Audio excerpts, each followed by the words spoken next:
પ્રધાનમંત્રી નરેન્દ્ર મોદી નવી દિલ્હીમાં આંતરરાષ્ટ્રીય પાંડુલિપિ સંમેલનમાં જ્ઞાન ભારતમ પોર્ટલ કરશે લોન્ચ। સંમેલનનો ઉદ્દેશ દેશની અદ્વિતીય પાંડુલિપિ સંપદાને પુનર્જીવિત કરવાનો અને પીએમ મોદી જનસમૂહને પણ કરશે સંબોધન।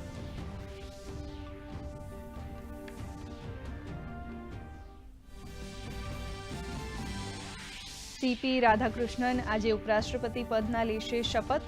રાષ્ટ્રપતિ દ્રૌપદી મુર્મુ લેવડાવશે શપથ। પ્રધાનમંત્રી નરેન્દ્ર મોદી સહિતના મહાનુભાવો રહેશે ઉપસ્થિત। શપથ બાદ ઉપરાષ્ટ્રપતિ મહાત્મા ગાંધીજીની સમાધિ પર શ્રદ્ધાસુમન કરશે અર્પણ।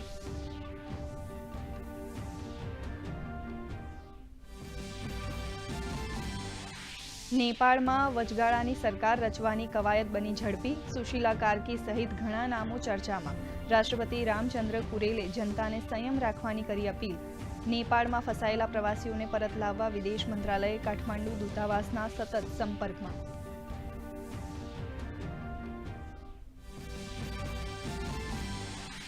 મુખ્યમંત્રી ભૂપેન્દ્ર પટેલે બનાસકાંઠાના પૂરગ્રસ્ત સુઈ વાવ અને થરાદ વિસ્તારોમાં રાહત અને બચાવની કરી સમીક્ષા। શેલ્ટર હોમમાં અસરગ્રસ્તો સાથે સંવાદ કરી આપી હૈયાધારણા। અધિકારીઓને વીજ પુરવઠો ઝડપથી પૂર્વવત કરવા આપ્યું સૂચન।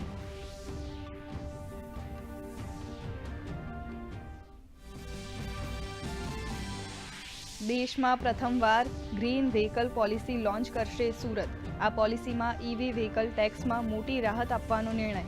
શહેરમાં પ્રદૂષણ ઘટાડવા સાથે ઇલેક્ટ્રિક, હાઇડ્રોજન અને બાયોફ્યુઅલ આધારિત વાહનોના ઉપયોગને પ્રોત્સાહન આપવાનો પોલિસીનો મુખ્ય ઉદ્દેશ।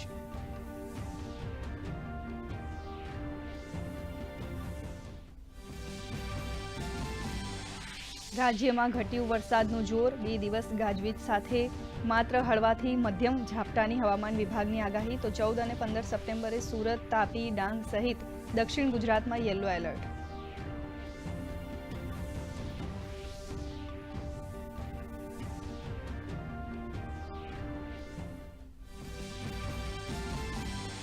હોંગકોંગ ઓપન બેડમિન્ટન ટૂર્નામેન્ટની ક્વાર્ટર ફાઇનલમાં 2 ભારતીય ખેલાડીઓ આમને સામને। લક્ષ્ય સેન અને આયુષ શેટ્ટી વચ્ચે રમાશે રસપ્રદ મુકાબલો।